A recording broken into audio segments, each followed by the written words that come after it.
Hello, hockey fans. It is time for this week's edition of This Week in Wisconsin Prep Hockey. I'm Mike Hammett. As you can see, I got the four other knuckleheads along with me tonight, and we got plenty to talk about.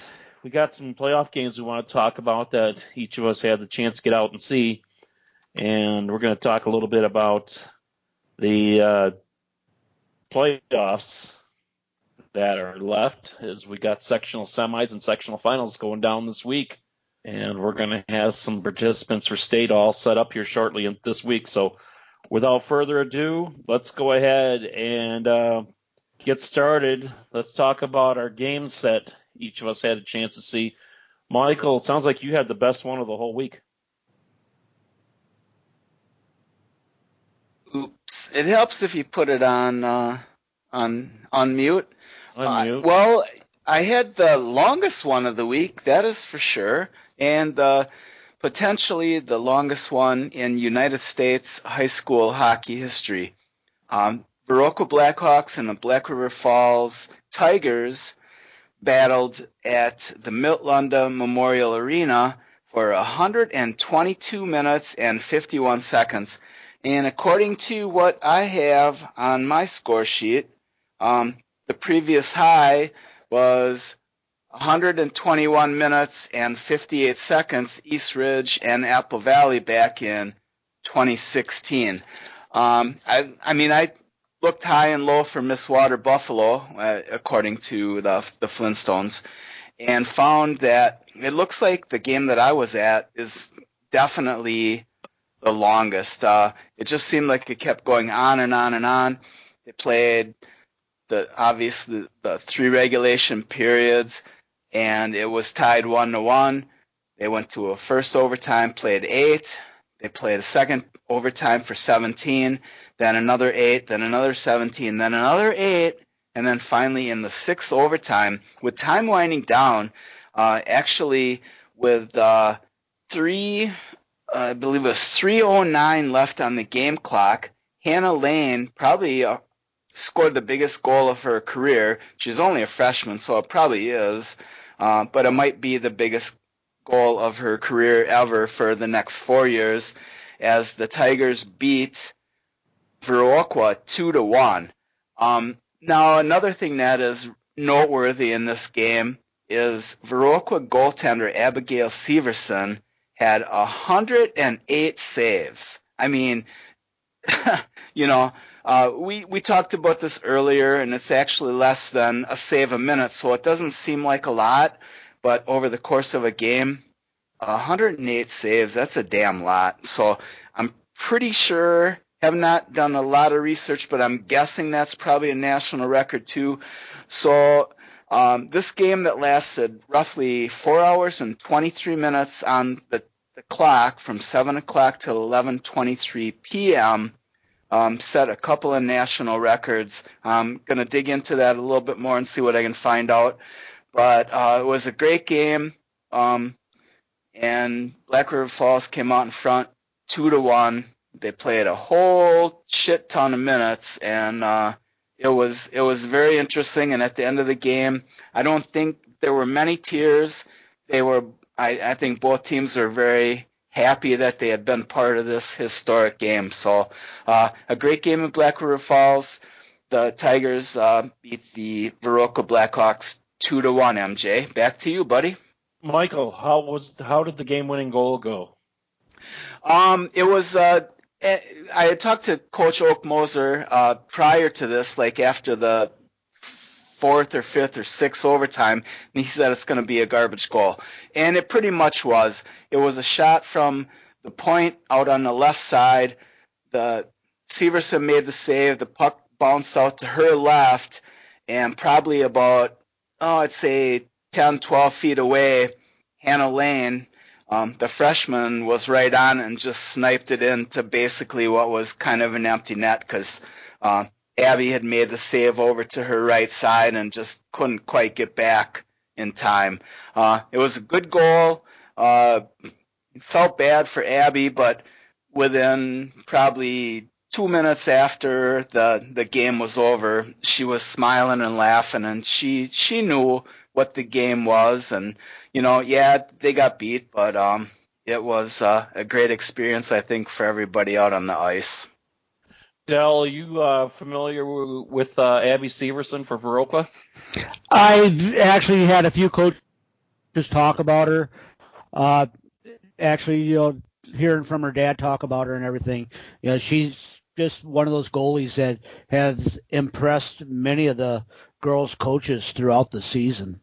And she's kept them in games, and she's a good goalie, and I don't know if you could ask for a better way to end your high school career if if you got to lose, what a way to lose.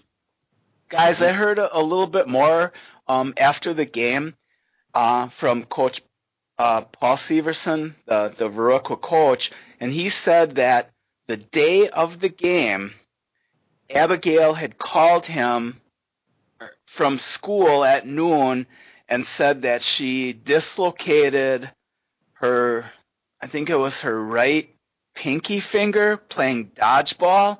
She was reaching down to pick up a ball and somebody kicked it. So she played with a soft splint on her blocker hand and still had this amazing performance. And then after the game, actually, I think it was the next day, Coach Severson had said that on the way home, the kids were all chatty and happy, and yeah, they lost, but they knew that it was a great experience for them, and they pretty much, it was time to move on, and they knew it was a great game, and they had a lot of fun playing it. How many close calls in the overtimes were there before the game winner? Was there a lot of them? Well, it seemed like there was a lot. I mean, you're talking 6 overtimes. I would say probably, relatively speaking, maybe anywhere from 8 to 10, I guess, where the puck just went 2 inches wide, or the goalie reached out and made a kick save at the last second to knock a sure goal out of the net. And yeah, there were a lot of them, and it seemed like the fans, there were probably, I'm gonna guess, like maybe 200. It's not a huge crowd, but it was a good crowd for girls hockey. And I don't think anybody went home. It seemed like, honestly, I thought there were more people in the stands at the end of the game than there were at the beginning. So it was an interesting game. The players got into it, the fans got into it. There were a lot of you know near misses, let's call them. And in the end, I mean, Black River Falls had 110 shots on goal. Viroqua had 27. So, I mean, there was a definite disparity that way.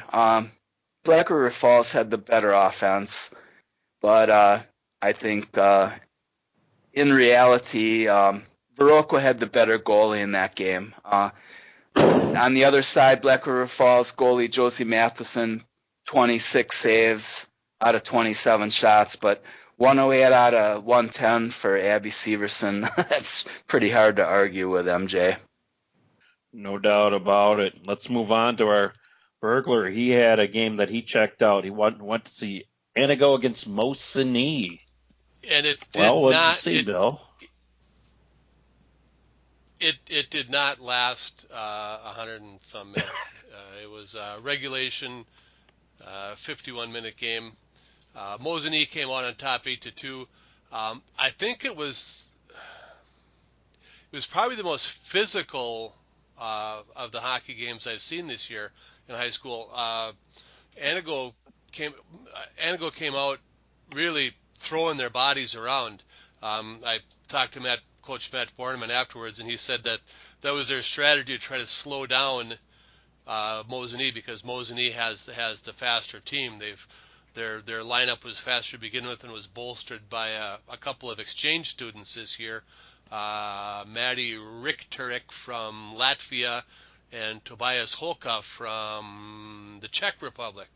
So they got a couple of foreigners on their team, but they're a fast team, and Antigla's strategy was to try to slow them down by being physical with them, and it worked for about half the game, a period and a half. It was tied 1-1 after the first period, and Mosinee scored 8 minutes into the second period to take the lead that they would not relinquish, and then just kind of kept adding to it. But the last 5 minutes of the second period and then the third period, the Mosinee was faster and deeper, and the Robins hung with them for, like I said, for half the game, and then just kind of ran out of gas, and Mosinee kind of cruised to the finish line with an 8-2 win in that game.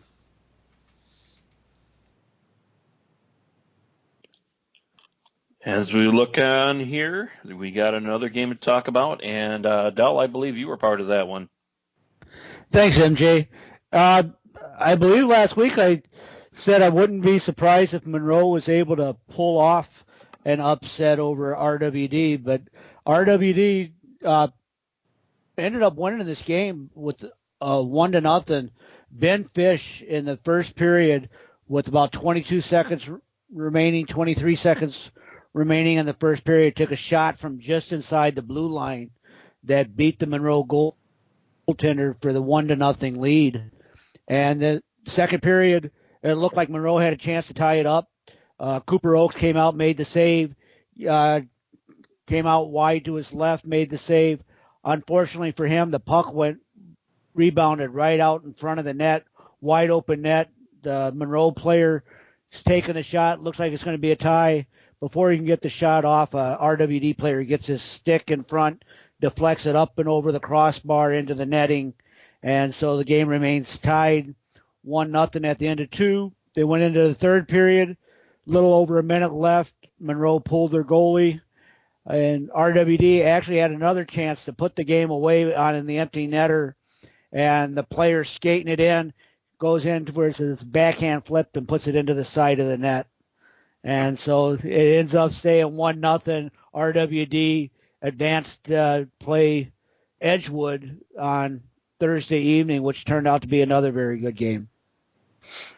Del, I'm looking at the stats in this game, and the stats don't show the Monroe goalie coming out ahead and playing a complete game. But, I mean, that's beside the point. It looks like it was a pretty defensive game. There weren't a lot of shots. There were only 42 shots total, according to the stats, between the two teams. Case of very good defense or just not a lot of offense? Very good defense was played in this one. Neither team was letting them get good shots off. Monroe's speed is what really impressed me during the game, and it was one of the things that, talking to Neil Matson, he was a little nervous about going into the game. He knew they had the speed, and got to talk to Barry, the coach from Monroe, before the game also, and the second half of the season, of course, suffered with the flu going around, and then a couple of their players had been banged up and injured, but everybody was coming back healthy, and that wasn't going to be an issue in that game. And it was a game that nobody, win or lose, was able to hang their head after the game was over. Yeah, I mean, we talked with Coach Barry Einbeck earlier in the year, probably 3-4 weeks ago. They had a lot of success early in the season. I mean, like you say, definitely nothing to hang their heads about. Monroe hockey, I think, is on the upswing a little bit. Maybe not quite like a team that's at the level of Madison Edgewood or Sun Prairie or teams like that, but they're definitely working on their way up.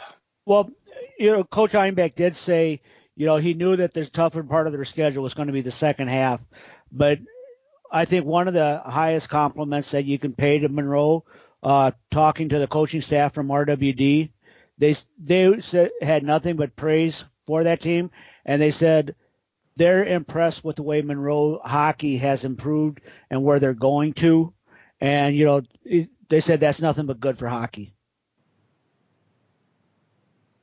All right. Well, I guess that leaves it down to my turn for the last game we talk about. I got the chance to check out the McFarland Spartans as they were taking on the Oregon Panthers. These two teams at one time were a co-op back in 2000. They made a state tournament appearance, but they're no longer. Then they're big rivals, and this one did not disappoint. McFarland, as we know, has been ranked in our top six most of the season, if not all the season. Looking probably as a favorite in this one, but it was, in that game, Oregon really played good defensively. They got great goaltending in the game, and they did it very, I want to say economical. I mean, they scored, they made their shots count, and they were able to get a 6-3 win. It was a 4-3 game, but then we had two empty netters, and one of the empty netters guys was one called on. The guy had a breakaway, and one of the kids from the other team threw his stick at the puck. Yep, that's a goal. Now the rule is if the goalie was still in the net, that would be a penalty shot. Correct. But since the goalie was out of the net, that is a goal. And Michael, that was called by one of our well-known referees, Ryan Reichel. And as the guy in the movie Midnight Express said, no do, no do. No, nobody had. Well, even Ryan said, I've never had that situation in any game I've ever done over, 20-some years, and I'd never come across it. Burglar, you've been through some games. Do you ever see that? Somebody throwing, yeah, well, at the youth level. Well, his mouth's moving, but we don't hear what he's got to say.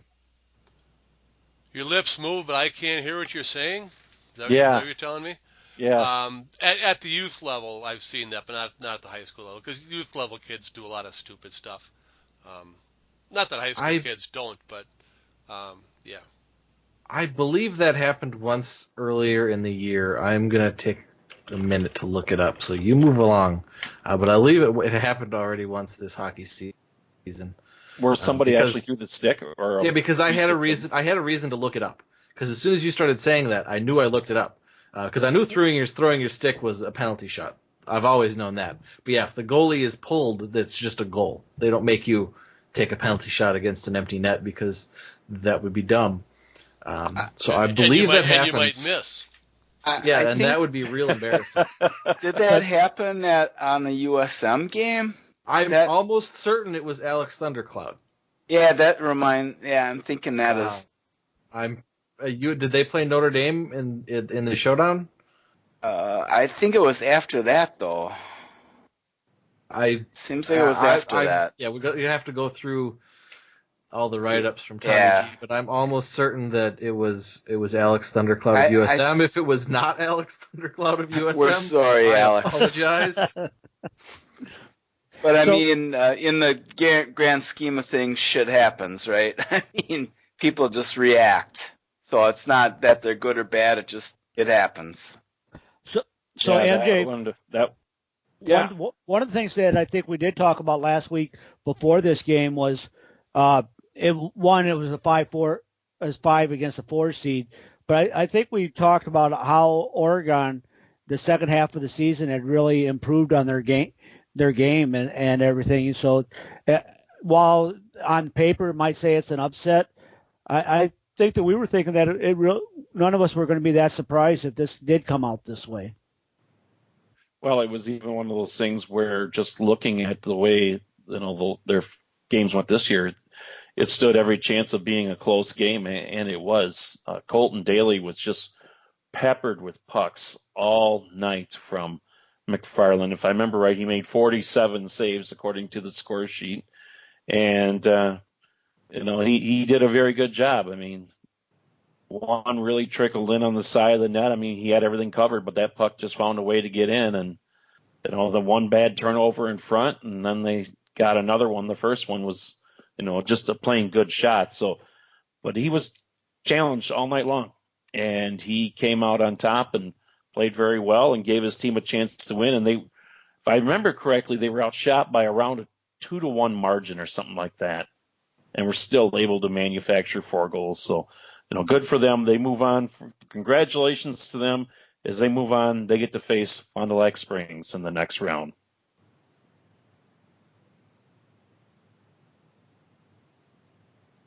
And everybody seems okay with that. All right. Well, since I've made you guys speechless, let's check out what we got here. Let's go over the brackets that we have left. Division 2, Section 1. Let's go ahead and start out with what we got left here. As the WIPH site comes up. Round 2 has Amory against Rice Lake and Superior against Hayward. And guys, give me your thoughts on this one. Well, no surprises so far. I mean, you've got 1 versus 4, 3 versus 2, left. That's your top 4 seeds. There were no real upsets. Yeah, the lower seed in this bracket scored a total of 1 goal. Or the higher seed, depending on how you categorize them.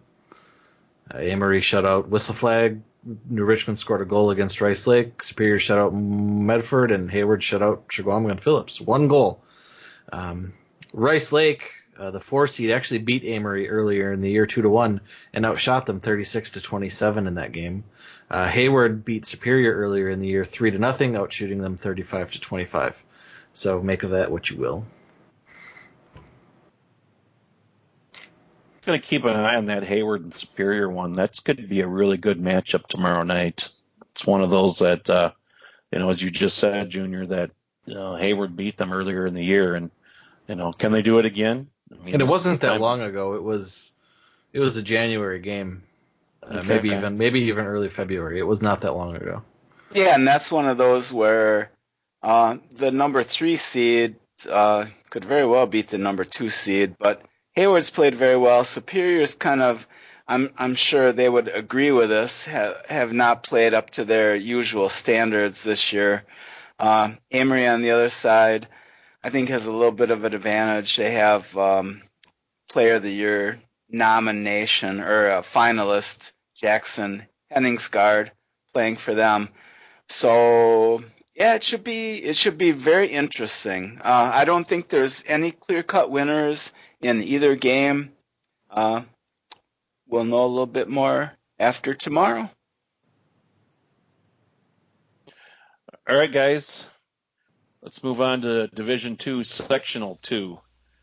And, yeah, somehow the bracket here seems to be busted. Yeah. But look here. well, I mean, but the games are still there. The other game is Wapaka at Northland Pines, and that was one of your mild upsets. Wapaka being a 5 seed, beating Marshfield, who was the 4 seed. So Wapaka playing at Northland Pines tomorrow night, and the other one that's in here twice is Rhinelander. Yes, Rhinelander and Lakeland. We had mentioned this before, that the reason we were somewhat suspect about Lakeland was because they had lost early in the season to Rhinelander, and they did it again. The number 7 seed, one of 2 number 7 seeds to knock off a number 2 seed on Thursday, and in 2 very different fashions. Like Rhinelander took it to Lakeland, and like they outshot them in the game. It was Rhinelander, according to the stat sheet, looked like the better team all the way. The other game where it was a 7-2, that goalie made 50 saves for the 7. The 2 just couldn't put the puck in the net. So very different fashion for those 2 7-2 games. When was the last time we did see Rhinelander in a sectional semi? I'd say it's probably been a while. It's been a while. I mean, there were times back in the mid-2000s when they were 14, 15 win teams, but it's been a while. MJ Lagus, still the head coach. He's got a lot of experience. Yeah, I mean, a 7-2, that's definitely an upset. 3-1. So it's not like it was a real barn burner. It was 2-goal game, and should be some interesting games. Pines, I think, is the class of the section, but time will tell. Mosinee looks like they've been playing well, and we'll see what happens there. Yeah, Pines has beaten Wapaka 10-2 and 5-0, and Mosinee has beaten Rhinelander 5-2 and 7-5. That second game, Mosinee that won 7-5, Rhinelander actually outshot them 34-26. So it looks like the difference in that game was goaltending. Yeah, and Mosinee gets an unexpected home game. Yeah. Yes, they do. Let's go on to Section 3 in Division 2. Baldwin-Woodville will be hosting Menominee, and Somerset is going to be traveling to River Falls. I'm sure that's a very short drive for them. Yep. Baldwin-Woodville has beaten Menominee 9-3 already this year, and the only time they played, River Falls and Somerset skated to a 4-4 tie with shots even at 25. So that one is a good coin flip. Yeah, and this one had another one of those mild upsets with fifth-seeded Menominee beating the 4-seed West Salem and our old pal Eric Bore's team. Yeah, and this, I mean, BW, number 1 seed. So are they the favorite? You know how that goes sometimes with the seeding. I don't know. 2 and 3 are both pretty good, Somerset and River Falls. I mean, actually, this is one of those sectionals that I think any one of these 4 teams could be the winner. I don't think there's a clear-cut winner. So, I mean, again, this is cliche, but we'll see what happens tomorrow night. Guys? All right, well, let's move on to Section 4, Division 2. Fond du Lac Springs playing Oregon and Waunakee playing Waupun. Talk about some pretty good games. There's a couple good ones right there. Oregon playing well against Fond du Lac Springs, who's pretty much played well all year. And Waunakee and Waupun, those two teams, we kind of figured those two may butt heads against each other, and sure enough, they're going to meet tonight, right now. Tonight. Even as we speak. Yeah, I see that. They're playing tonight. Okay. They were afraid of weather tomorrow, so they bumped it up a day. Yeah, I think that's the only game that is actually being played tonight. Yeah, number 2 Waunakee, number 3 Waunakee, number 2 Waupun. They've been kind of flip-flopping. They've been in the top 6 more or less all year. Waunakee, I think for sure has. Waupun's been moving in and out, but Waupun, you know, they got this young goaltender, Tyler Fromos, who I believe is a sophomore, and he's had a heck of a year.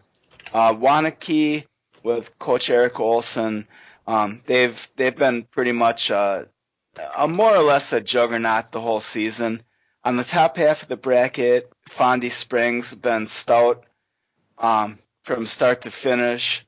Oregon, you know, number 5 seed, so we'll see. And I mean, you know, cliche again. We'll see after tonight. I would think Fondy Springs would be the favorite, but you just never know.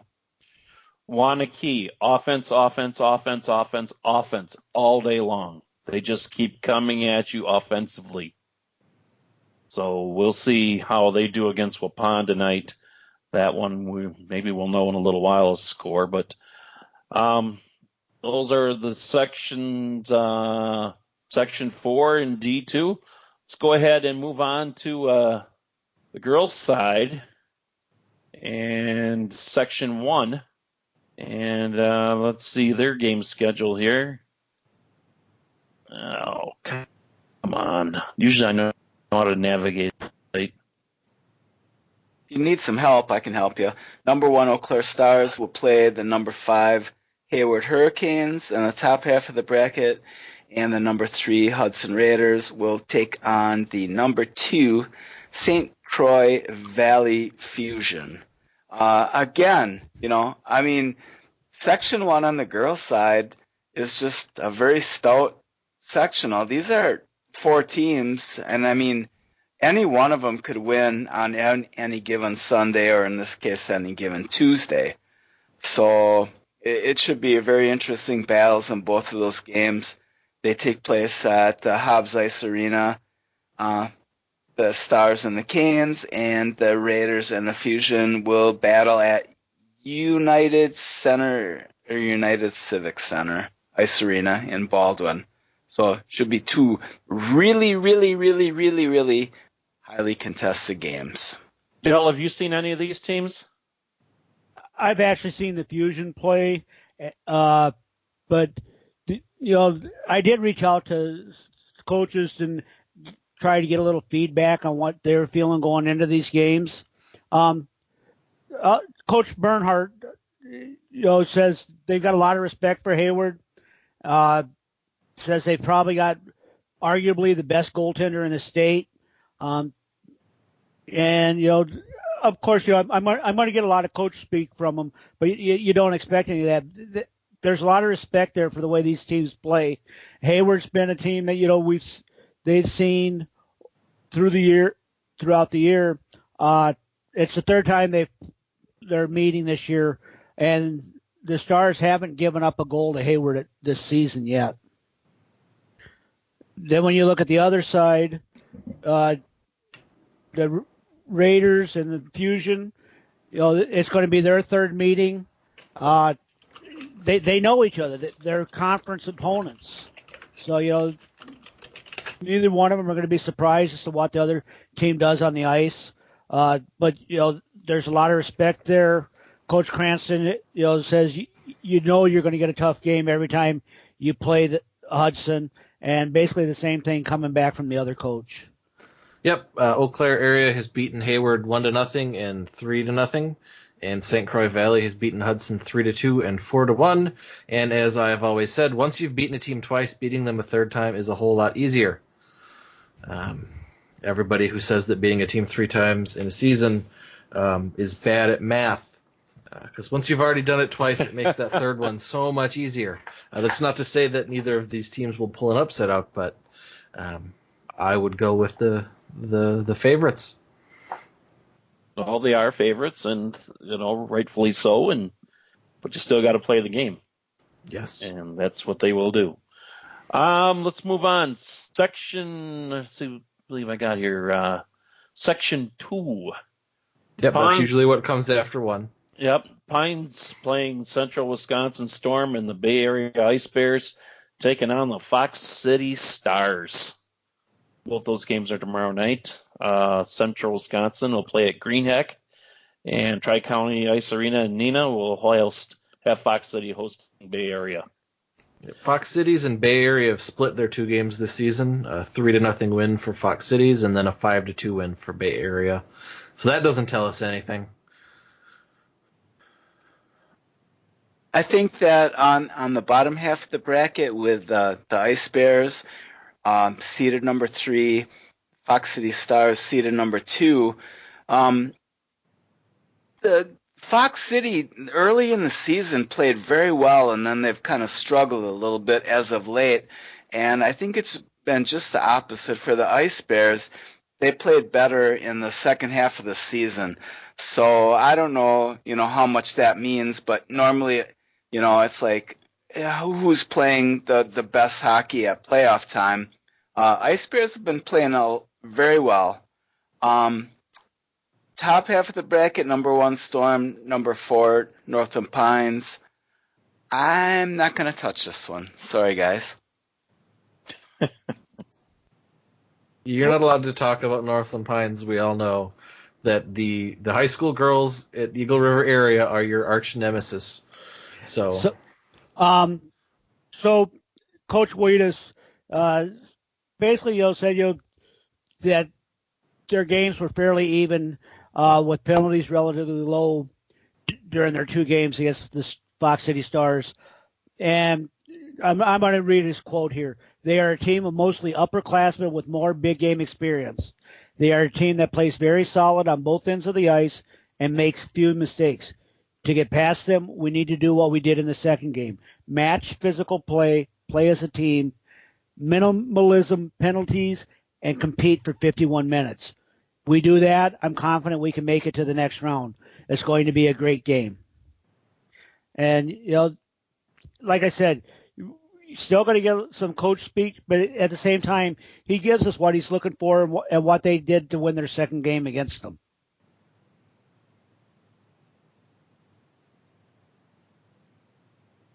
And then up on the top of the bracket, you got both coaches saying, they need to pressure with the forecheck, get pucks to the net with bodies in front, and it's going to take a lot of work. So they're both. I think you're going to have two close games in this on both sides, and I think both of these are probably going to be 1-goal games. Section 3 has a pretty competitive bracket in it. Metro Lynx hosting Black River Falls at Madison Ice Arena, and the Cap City Cougars taking on the Cinderella Icebergs at Sun Prairie. Cap Cities has beat them twice. Black River Falls and the Metro Lynx. Del, you had a chance to see either of those two teams? Actually, I've got to see them both. And Trasher can speak to Matheson. She's easily one of the top goalies in the state. I got to see her against Northland Pines. Trasher saw her against Wisconsin Valley Union besides the marathon game he attended last week. And I believe against the Valley Union, wasn't that a 1-0 game, Trasher, that Black River Falls pulled out? Yeah, that's one of those deals where it's so long ago in the season. I mean, we've been to a lot of games, and I don't remember, but that wasn't that long ago. For me it was. I'm an old guy. But what I can tell you about Josie Matheson is she is arguably one of the three top goalies in the state, and depending on who you talk to, there's Severson, Matheson, and Quimby. I think those are probably three that belong in the top three. She does a great job. The Lynx has been a pretty stout team this year. They've stumbled a couple of times, but they got a couple of good goalies in McCursey, and I can't remember the other kid's name. They alternate more or less, but they got a lot of offense. Black River Falls, not much offense. They're going to really lean on Matheson to keep the puck out of the net. And as much as I hate to say this, she's almost going to have to pitch a shutout or maybe give up one for the Tigers to win. The Lynx, I think, have too much firepower on the top half. On the bottom half, Icebergs, I think, just ran into a good game. That was definitely an upset over the Hilltoppers. And the Cougars are pretty stout. I honestly think the Cougars are going to win on the bottom half. So I think you're going to end up with 1 and 2 seeds in the finals in the sectional, Del. Well, you've mentioned all the other goalies without mentioning the Icebergs goalie, Avon Gruner, who stopped 39 out of 40 shots in that upset win over Onalaska. Onalaska outshot the Icebergs 40-13, but the Icebergs came out on top. So I think you better throw Ava Gruner in there when you're talking about the goalies in this section. Well, she's going to be busy because the first two times Cap City and the Iceberg played, it was 9-0 and 7-1. So she's going to be real busy. And I don't think that Lexi Holman from Cap Cities gets enough credit for how good she is. I don't hear her talked about when people talk about Quimby and Severson and Pistol Cowden when they're talking about the best goalies in the state. But she's 953, goals against of .91, and her stats don't fall off when she's playing against the better teams in the state. I've been running some numbers, and Cap City are one of the better defensive teams in the state, but when it comes to actually like opponent shooting percentage, they're the best. They're the best combination of stopping opponents from shooting and keeping the puck out of the net when they do shoot it. I don't think she gets enough credit for being a fantastic goalie. And the other thing on top of that, Junior, is the 4 defensemen that Coach Thornton runs in there for his team. They play, with the team first concept. The whole team that does that. And, that's one thing that they've emphasized. And Holman is a very good goalie. She's easily, in the top 6, 7 of the state. And she doesn't get the credit that she deserves. Where they tend to struggle at times, and I think you pointed this out earlier in the year, is when it comes to time to score. They don't have the offensive firepower that some of the other teams do. But I agree. I think we're probably looking at a 1-2 matchup in the sectional finals. Well, then let's talk about the Metro Lynx goalies, because Addie Armstrong has played 465 minutes. She's got a .944 save percentage, 1.21 goals against. Cameron McCursey, Coach Mike McCursey's daughter, .924 and a 169. So there's some good net minding on this end.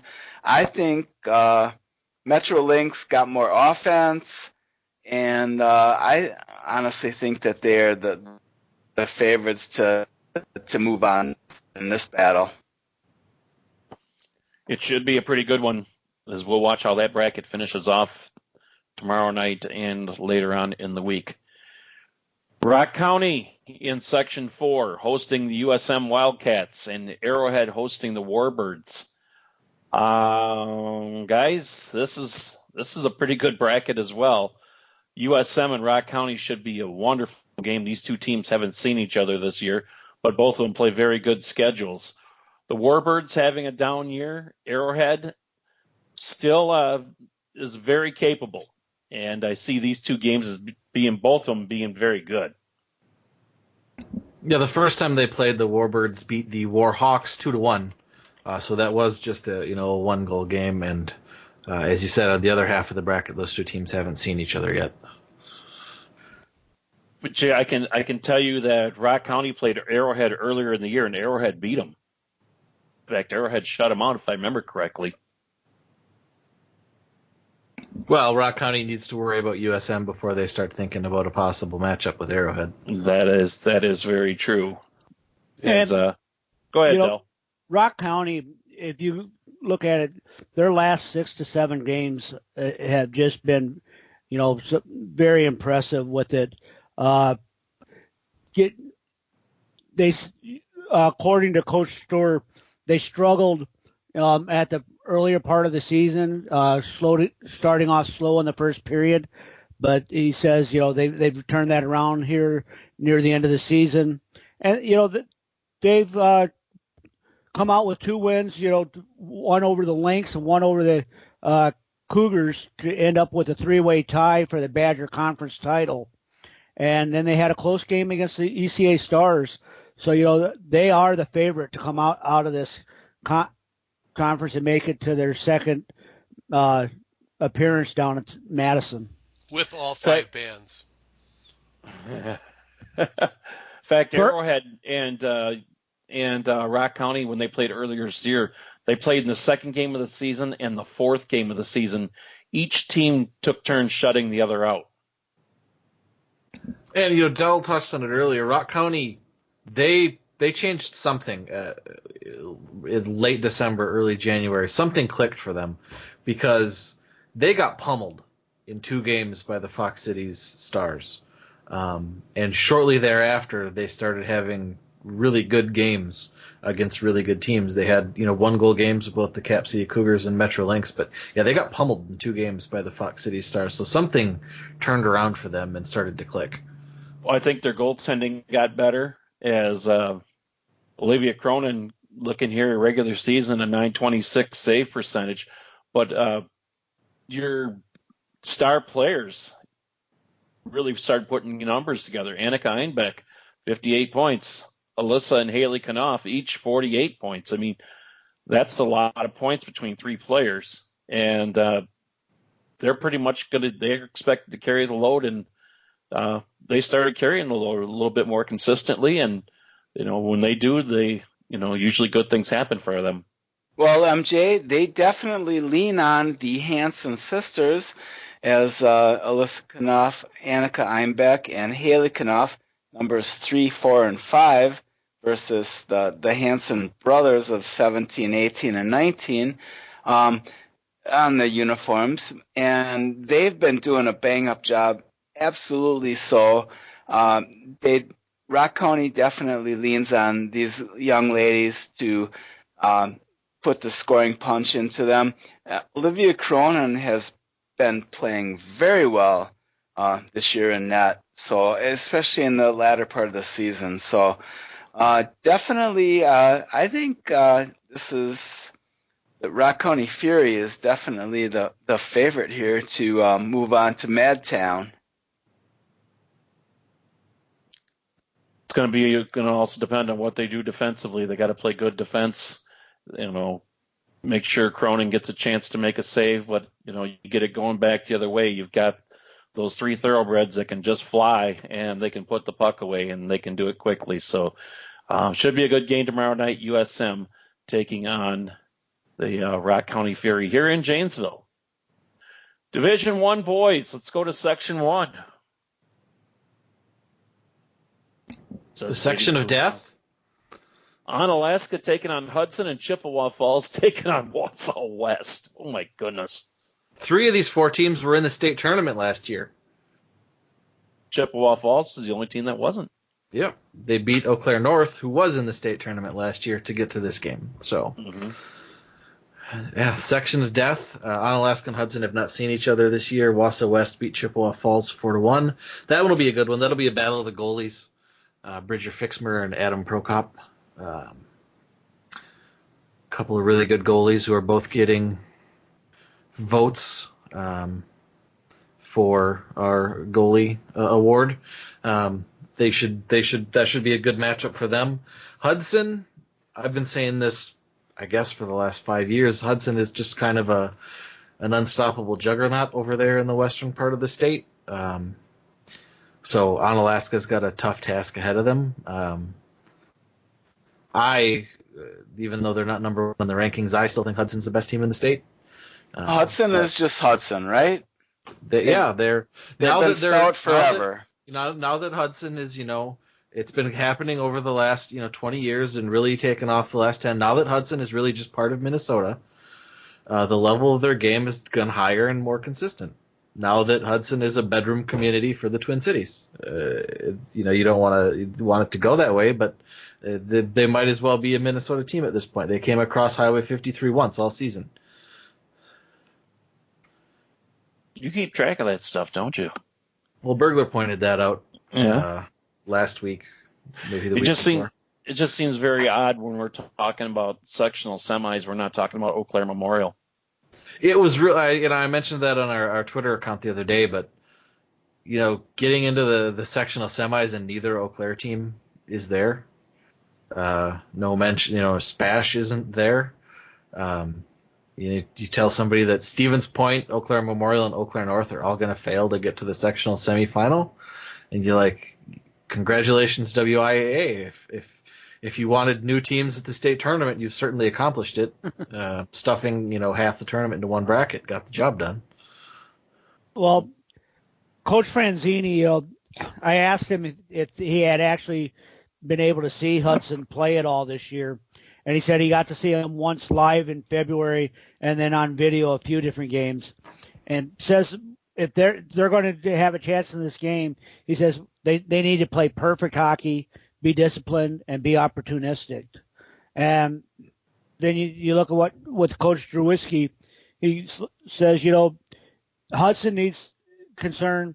They need to play hard and fast within their system and a mindset of the next shift. So, once again, I believe you got 2 coaches that respect the other teams, and but I think it's going to be a hard thing for Onalaska to find their way past Hudson in this one. This is one of those games where the lower seed, because Onalaska is a very good team. I mean, we're talking about them as a 4 seed. They're a very good team. They've been to state twice in the last 3-4 years. They're an excellent team, but this is one of those cases where they cannot take penalties. Cannot. Every penalty they take is just death. In a game when you're playing against, one of the top 2 or 3 teams in the state, you cannot take stupid penalties. And if they get chances against Hudson, they really need to focus. They cannot, mess around on their power play. They need to take it to them. And when it's 5-on-5, they just need to play lockdown defense and hope for the best, and then hope to win it on special teams. Chippewa Falls and Wausau West on the other side of the bracket tomorrow night as well. As you were talking about, goaltending going to be very key in this one. It is. Wausau West has probably got more in front of their goalie than Chippewa Falls does. But, the Cardinals, they'll be right there. Sectional 2, Beaver Dam at Neenah and Bayport at Notre Dame Academy. I was going to say these are both conference games, but they're not anymore. Beaver Dam left the Badgerland Conference. Yes. So they have not played Neenah yet this year. But, yeah, Beaver Dam goalie Kirk Davis had 51 saves in their 6-3 win over Fond du Lac Cardinals. And Ben Kramers, I believe he's a senior forward, had 5 goals in their 6-3 win over Fond du Lac. So, I mean, usually, the lower seeded team, the guy gets 50 saves and wins, you think, oh, that's, just a goalie bailing them out. But they had a 5'7", 155-pound senior put in 5 goals. That's a nice day at the office. That's a nice week for most guys. That's a nice week. That's a nice week for anybody. 5 goals a week is 70 goals on the season.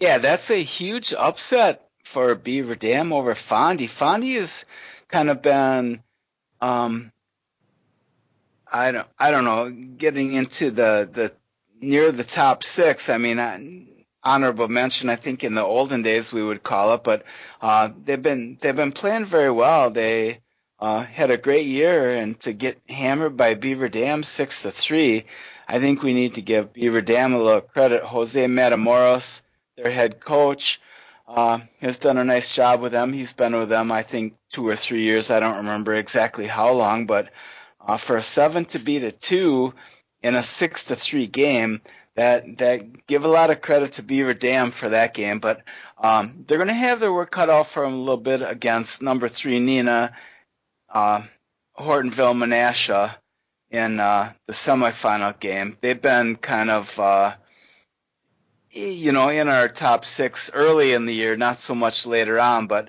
I think they still got a pretty good game. On the top half, Notre Dame Academy, Bayport. Notre Dame has been pretty much no doubt number 1, but Bayport I think is sneaky. So I think that game is going to be a little closer than we would expect, guys. Well, I was a little shocked just to see that Beaver Dam was 15-7-2 on the season. When was the last time Beaver Dam won 15 games? And they're averaging better than 5 goals a game. They haven't been shut out at all this year.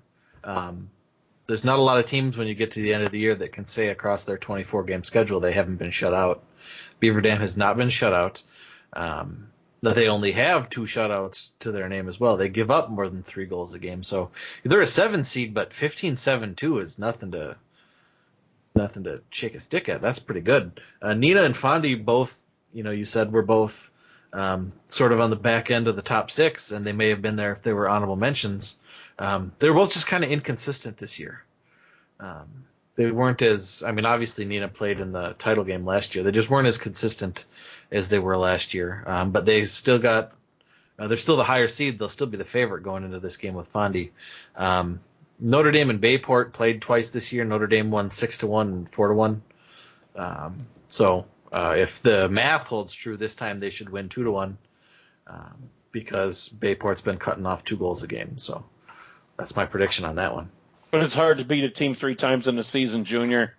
No, it's not. After you've beaten them twice, your odds of winning the third game are about 78%. I just had to throw that out there. Section 3, Sauk Prairie taking on Verona. And Sun Prairie taking on the Madison Edgewood Crusaders tomorrow night. Sauk Prairie and Verona. Verona number 1 seed. Verona can fill it up. Sauk Prairie, I don't know if they've played a team like Verona yet this year, but they're going to get a shot at the Wildcats. Yeah, this is kind of their show me game. At 19-4-1, this is their game where they prove, are they putting up all those gaudy stats against cupcakes, or can they do it against a real team? Big boys. Yeah. This is their. I mean, they've beaten other ranked teams. They've beaten Wanakee. They tied McFarland. They beat Wanakee again. We just talked about Beaver Dam. They beat them. So this will be a big game for them. They haven't played a team like Verona, but that's not to say they can't go ahead and pull it out. On the other side, I was looking at their schedule. I was honestly surprised to see that Edgewood beat Sun Prairie 6-1. For the season that Sun Prairie had, I wouldn't have been surprised that they had lost to Edgewood in their matchup this season, but 6-1 was a little surprising. Sun Prairie's had a very strong team this year. Junior? Oh, go ahead. Sauk Prairie actually lost to Wanakee both their games this year, 2-0 and 3. Was I looking at the wrong letters? Yeah. So they actually lost both games to Wanakee, but I was just kind of looking here. They lost to Middleton 3-2 on February 15th. Their best win on the season going through here was they beat McFarland 8-2, and then you go down and you look at it. So when it comes to ranked teams, they didn't really do that well. But as we said before, this is where Jelinek and DeRoches, need to step it up and show that they can do this on the big stage. And guys, for me, the thing here is bottom half of the bracket, number 3 Sun Prairie, number 2 Madison Edgewood. Let's call it a toss-up. My story for this bracket is number 4 Sauk Prairie, Coach Dave Lowry. This guy has coached in the USHL. He's coached in the minor leagues. He's got stories to tell you.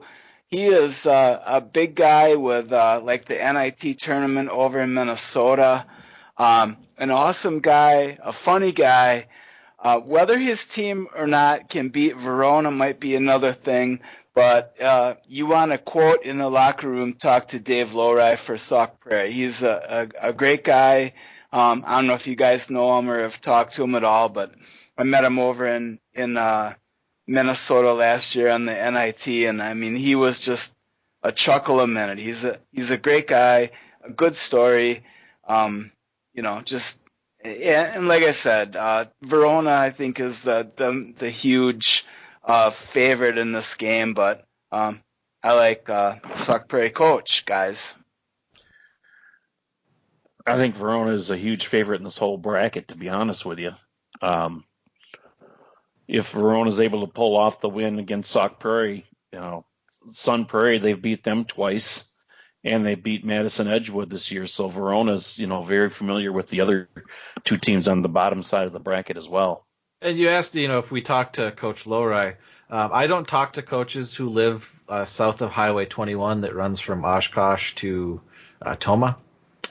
That's my cutoff. I only talk to coaches north of that line.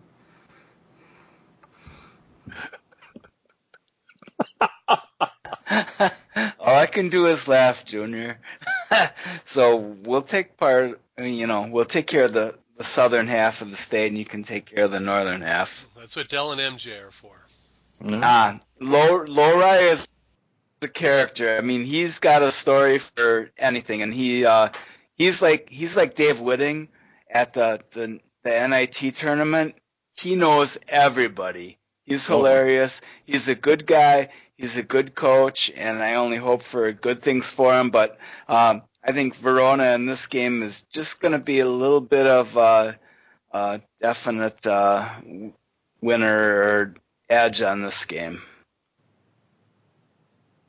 Let's move on to Section 4, our last one. KMMO taking on University School, and the Hilltoppers of Marquette taking on the Warhawks of Arrowhead. That's what you get if you cross Arrowhead and Warhawks. You get Warhead. The Warheads. Yeah. The Arrowhawks and the Warheads. Arrowhead is beaten Marquette 4-3 and 7-1, and USM is beaten KMMO 5-3. So that's where those ones stand in this bracket. I expect, because this used to be Section 8, 7, 8, one of those two. Right. I expect one of the two, either Arrowhead or USM, one of them is going to lose. That always seems to happen in this bracket. So one of them is going to lose. I don't know which one. I have no real strong feeling either way. But I think Arrowhead has been, obviously they're undefeated. They've been strong all season long. USM, I think, was stronger in the early half of the season than they were in the latter half of the season. But that's not to say that they can't still win. But I think just the way this bracket's gone in the past, one of them's going to lose, surprisingly. University School is not the University School of last year. And I think KMMO may surprise you a little bit. I think they're going to give University School a tough game. I mean, 5-3 last time was, I don't know if that fifth one was an empty netter or not. That's a close game. Yeah, Marquette and Arrowhead. I had a chance to see Arrowhead. I didn't see Marquette this year. I did have a chance to see Arrowhead, and they're just solid. They're just solid. And for their record, it speaks for itself. They're just that good. Carl Valamont has been a great coach for this team, and 21-0-2 or 22-0-2. They have no losses during the season, and you can say what you want. They can say that they have not played the ultimate teams in the state. They haven't played all the front runners, but to have 0 losses in 24 or 25 games, whatever they have now, that's pretty impressive. Bottom half USM and KMMO. MJ, you're right. USM played pretty well at the early half of the season. They've been struggling a little bit here and there. KMMO has been up and down. Bottom half, definitely a coin flip. I think Arrowhead is just a smidge better than Marquette in this game, so I like them to go to the sectional final, guys. Looking here at Arrowhead's schedule for this year, they started out big, beat Homestead 9-0. Third game of the season, Fond du Lac Springs 0 tie. KMMO beat them 5-2. Sun Prairie, they beat them 5-1. Let's see, roll on here. Fond du Lac beat them 7-4. Verona beat them 4-1. U School beat them 3-1. Middleton. I think that 4-1 Verona and then 3-1 U School is what made their tie with Sheboygan so surprising. Saturday, February 1st, 4-1 over Verona. Tuesday, February 4th, 3-1 over University School. Thursday, February 6th, 1-1 with Sheboygan. That was just, I think that surprised a lot of people. Obviously, they outshot them 41-18. So, sometimes the goalie stands on his head. And Trasher is absolutely right. You can say that Arrowhead did not play all of the top-ranked teams like some of the other top-ranked teams did. But you can still say they're 22-0-2. You don't get to be undefeated by not being great. I don't care if you're playing, all season long against 4 versus 7 seeds. You're going to lose a game in there at some point. It's just going to happen unless you're great. Well, I'll tell you that still Arrowhead is still going to be very tough to beat. I just what I've seen, had a chance to see them earlier in the year. They reminded me a lot of the Arrowhead of 2005 when I had the chance to see them against Janesville a couple of times. The lines they rolled, they were all just solid across the board. I mean, they just rolled them out. And well, what surprises me is that you started that sentence as if somebody disagrees with you. Well, somebody might. You never know. Wouldn't be the first time. I think Arrowhead is pretty well respected across the state at this point. Everybody knows that they're great. They deserve their number one seed. And they're the front runner to come out of this bracket for good reason. They've already beaten everybody who's still here. So, I mean, just do it again.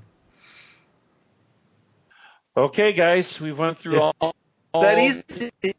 You've already done it. Just do it again. Just do it again. Sure. Just that easy. All right, guys. Well, we've went through everything here. And, guys, got anything else you really need to get off your chest, or are you ready to go Betty bye for the night? Yeah, that? Okay. You can subscribe to This Week in Wisconsin Prep Hockey on iTunes, Google Play, and Stitcher, or wherever podcasts are found. You can also watch us record the show live on YouTube like you had the chance to do tonight. And I don't know why you would want to do that. Yeah, I don't know, but, just for kicks and giggles, go for it. I do have a question, guys. Unless you were to make a drinking game out of it. Oh, no. Anytime Trasher said, I hate X team, drink. Right? Anytime that I have to rearrange what the video stream looks like because MJ is sharing his desktop, drink. I was sharing my desktop? Don't turn it off now. I'll probably have to rearrange again. Oh, is that where that was coming from? That was MJ's?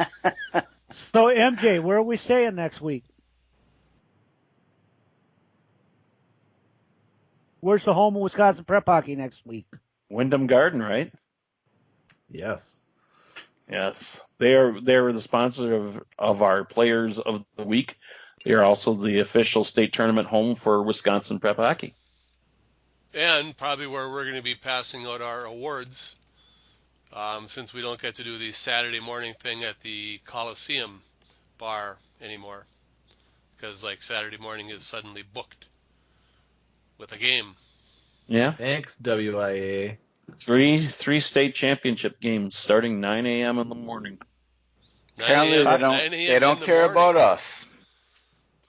They don't care that we have to sit up at 11 o'clock at night and cut a podcast. They don't care. Well, we won't be doing that Friday this year anyway. Oh, nope. We're trying to do our best to get an awards banquet in there, but they're not going to allow it because they got this stupid 9:30 title game. So, ship happens. Whose idea was it to put a state championship game at the when you have a youth tournament and number 7 in your tournament plays number 8 and they start at 9:30 in the morning or 8:30 in the morning? That's not championship game time. That's last place game. Those are last place games. 7th or 8th place. Yes, that's not championship game time or something. And you that's can't what play you get hockey for Sunday morning. You can't play real hockey before 10:30 at the very earliest. Hey guys, your reward is you're gonna play at 9:30. Yay! You know what? To the two teams that end up playing in that championship game, it ain't gonna matter. They're just gonna want to play, and they're gonna want to settle it once and for all, and have a chance at a state championship. So, yes, Northland Pines and Fond du Lac Springs will be very eager to play that game. I mean, it could be someone else. You know what, though, Junior? You may be right on the head, though. Those two, looking at this point, probably looking like the favorites to get there. But, we still got a little ways to go yet. There's a bunch of people there's not a bunch of people in Amory to begin with, but there's a bunch of people in Amory who are going to be super mad at me now.